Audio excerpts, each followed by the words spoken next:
Cade Horton is breaking records, and can he continue that? Since the All-Star break, his last 10 starts are record-breaking. They're phenomenal. We're going to get into one of those records that he was able to pass. Cubs' magic number is 9. That means any combination of 9 wins or 9 losses by the two teams that are trying to get into the playoffs, the Reds and the Giants, will get the Cubs in the playoffs. It's coming. It's inevitable. And a legend retired. Anthony Rizzo. My thoughts on Anthony Rizzo. Loved him. We're going to get into that and more right here on the Cubs Baseball channel. So like, subscribe, give us a thumbs up, get in the comments, and we'll talk a little bit of baseball like we do here every day. Let's go.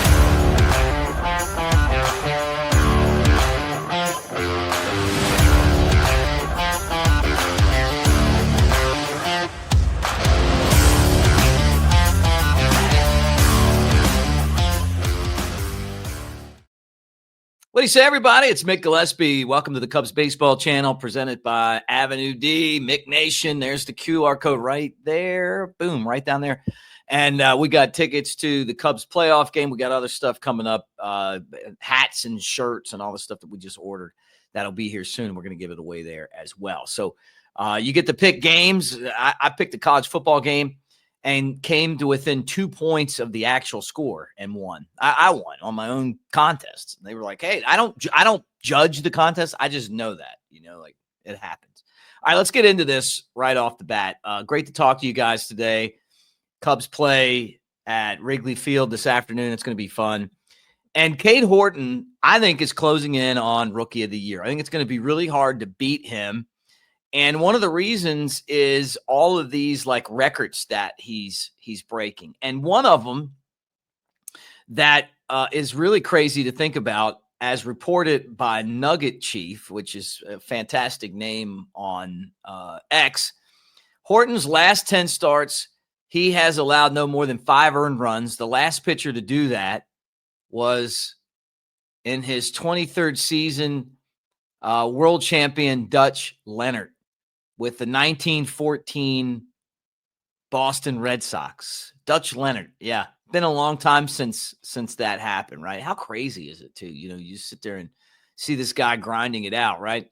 So with the Cubs, you look around and you're like, they're going to have a tough decision. He's their best pitcher right now. He's been better than anybody else. And that's not taking a shot at Matthew Boyd or at Shota Imanaga. They've been really good too, but he's just been better. And you're talking about a guy who has just been amazing, man. Last 7 starts has brought his earned run average to 1.24, right? But since the All-Star break, it's 0.84. It's been crazy. He's got the 6th best ERA in baseball right now. And, he's won, 4 out of his last 5 starts. It's been fun to watch him and to see him develop. His biggest issue's always been the injury bug. And he's got to stay away from that. But, you put up those stats.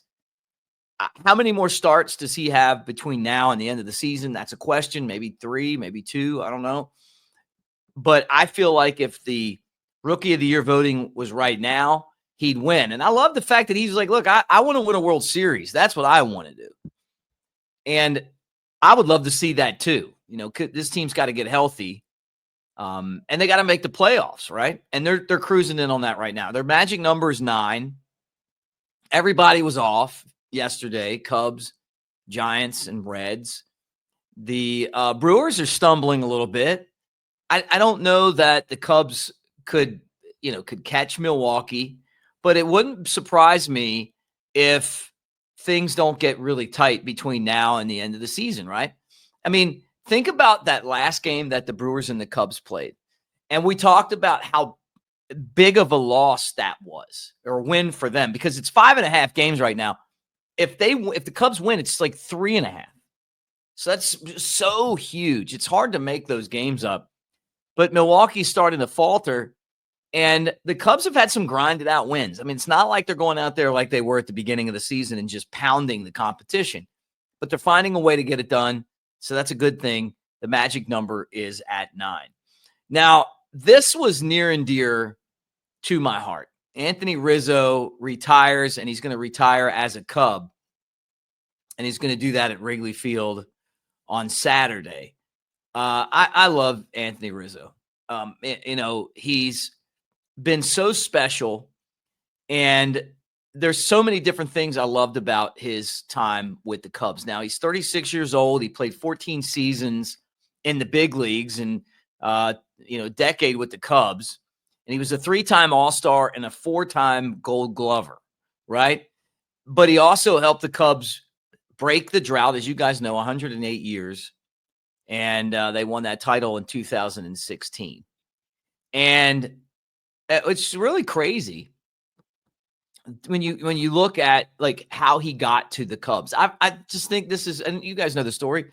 He was drafted by Boston, had cancer, fought through cancer, and then Theo and Jed Hoyer were there. Jed goes off to San Diego, trades, and gets Rizzo, brings him to San Diego. Well, then when they reunited the duo of Hoyer and Theo Epstein with the Cubs, they go and trade for Rizzo.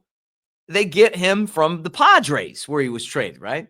And he struggled a little bit at the beginning, but they believed in him. And he eventually, as you know, got to the major leagues. I thought watching him play defensively at first base to me was like watching an artist. I loved his footwork. I loved his hands at the bag. I liked his presence on the field. He had some back injuries, and I think that's what's really cut his career to an end is the back injuries. And I think had he not had those back injuries, he'd still be playing right now, and he would still be a star in baseball. And that's the toughest part about, playing baseball is that you get hurt, and how do you bounce back? How's your body bounce back? And you get some of these injuries just nag and nag and nag. But Rizzo, Cubs don't win the World Series without him. In the 2016 postseason, you remember he hit 360 and had a 484 on base percentage against the Cleveland Indians. He hit 320 against the Dodgers in the NLCS. And then he caught the last out. And remember this? Chris Bryant grabbed the ball, threw it to him. He caught it, put it in his back pocket. And unlike the ball that ended the curse of the Bambino with the Red Sox, Doug Mankiewicz put that in his pocket and kept it. Rizzo gave the ball to Tom Ricketts and the Cubs owners. And I think that that's so phenomenal because now he's got a job for life. They're hiring him as a ambassador, right? And so we lost one of the great ambassadors this year in Ryan Sandberg, and now we're gaining one in Anthony Rizzo. So I'm excited about him being around the family again, and really, really just glad that his path intersected with the Cubs and helped them win the World Series. And he had a phenomenal career that I think, anybody would be proud of. He earned MVP votes in 5 consecutive seasons, 30 or more home runs in 4 of those years. And then of course the World Series and, the whole deal there. So congratulations to him on a great career. We'll see him around the stadium and, can't beat that. One other thing I wanted to talk about today was the assassination of Charlie Kirk.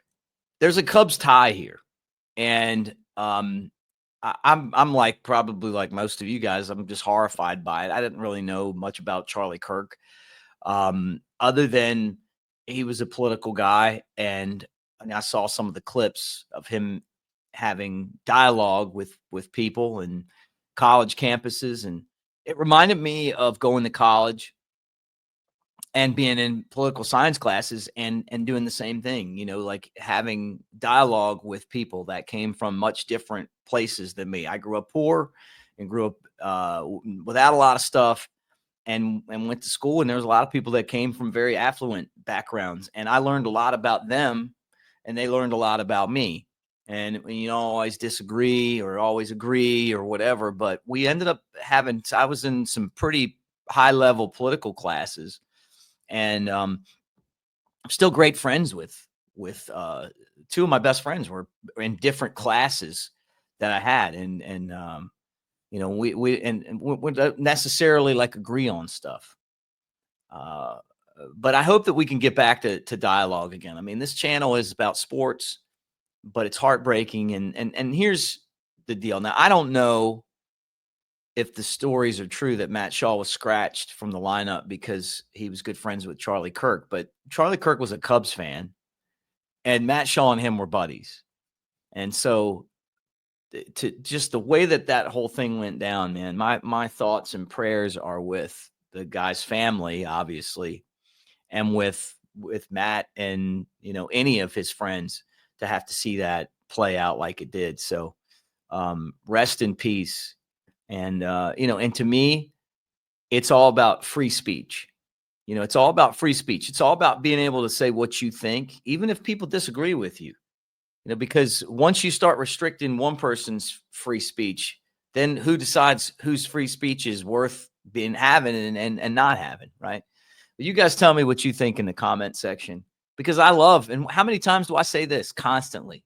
Hey, you might not agree with me, but let's get in the comment section and talk it over, And we have our own Discord, right? It's these Cubs lineups that we hate. It's like, why is Owen Casey in the minor leagues right now? Oh, because the manager doesn't want to hear us ask why he's not playing, right?